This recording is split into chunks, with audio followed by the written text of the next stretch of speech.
नमस्कार, सभी पेंशन धारकों का स्वागत करते हैं एक बार फिर से हमारे इस YouTube चैनल पर। दोस्तों, इस वक्त की पेंशन धारकों के लिए बहुत बड़ी और महत्वपूर्ण खबरें निकलकर सामने आ चुकी हैं। आज हम बात करेंगे EPS 95 पेंशन को लेकर वायरल हो रही बड़ी खबर की। क्या इस महीने से 7,500 मासिक पेंशन मिलने वाली है? आखिरकार EPFO ने इस पूरे मामले पर क्या कहा है? पूरी जानकारी इस वीडियो में आपको विस्तार से बताएंगे।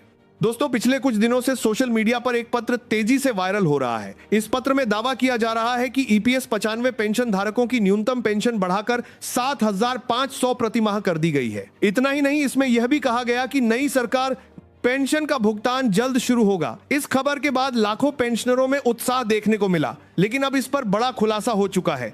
EPFO ने अपने आधिकारिक सोशल मीडिया प्लेटफॉर्म के माध्यम से साफ कर दिया है कि वायरल हो रहा यह पत्र पूरी तरह फर्जी है। संगठन ने कहा है कि ऐसी कोई अधिसूचना जारी नहीं की गई है। 7,500 न्यूनतम पेंशन को लेकर कोई आधिकारिक फैसला नहीं हुआ है, इसलिए पेंशनरों को अफवाहों से बचने की सलाह दी गई है। केवल आधिकारिक जानकारी पर ही भरोसा करने को कहा गया है।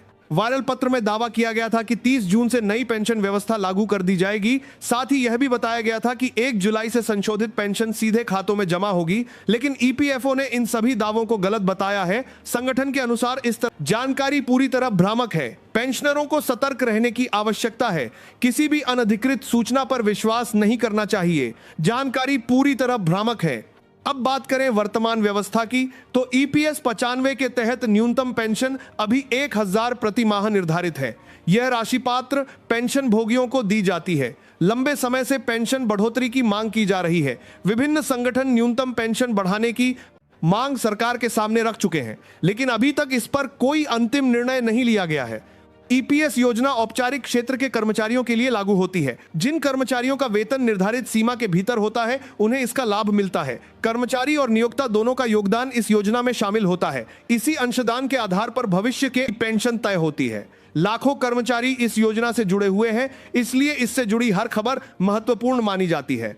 दोस्तों, कर्मचारी के वेतन से पेंशन अंशदान के रूप में राशि जमा की जाती है। यह अंशदान मूल वेतन और महंगाई भत्ते के आधार पर तय होता है। वर्तमान नियमों के अनुसार इसकी अधिकतम सीमा भी निर्धारित है।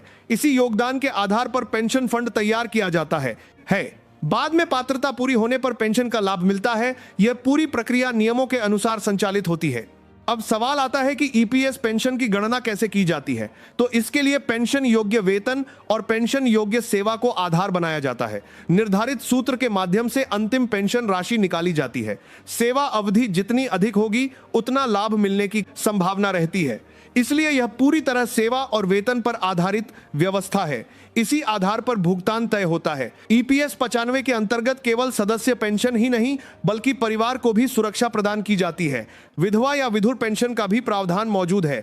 नामांकित व्यक्ति और आश्रित माता पिता को भी लाभ मिलता है।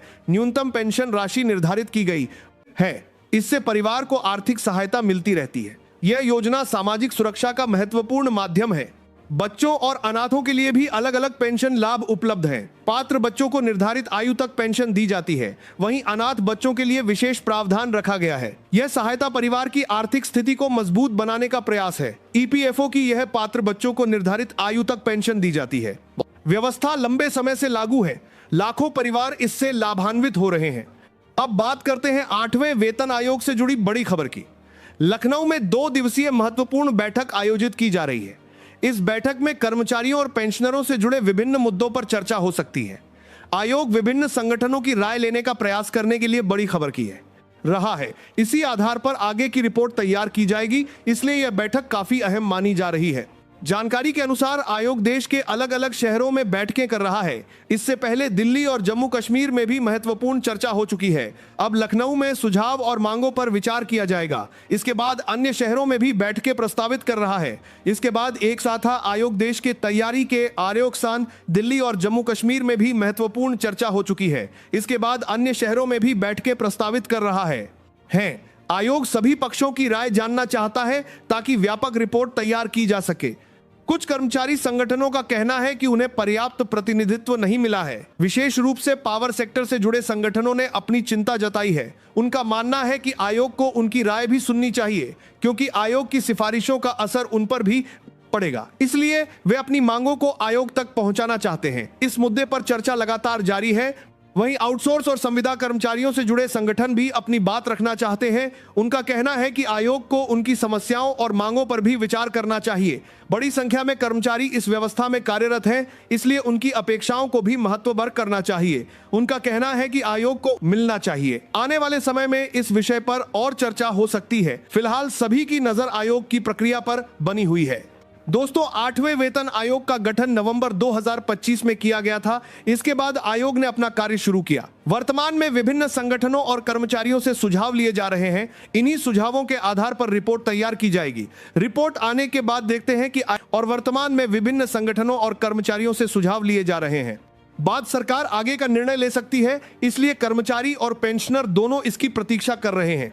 सबसे बड़ा सवाल फिटमेंट फैक्टर को लेकर बना हुआ है। कर्मचारी संगठन अधिक फिटमेंट फैक्टर की मांग कर रहे हैं, क्योंकि इससे मूल वेतन और पेंशन में वृद्धि संभव होती है। हालांकि अभी तक सरकार या आयोग की ओर से कोई अंतिम घोषणा नहीं की गई है। फिलहाल केवल चर्चा और विचार विमर्श का दौर चल रहा है। आने वाले समय में इस पर बड़ी अपडेट देखने को मिल सकती है।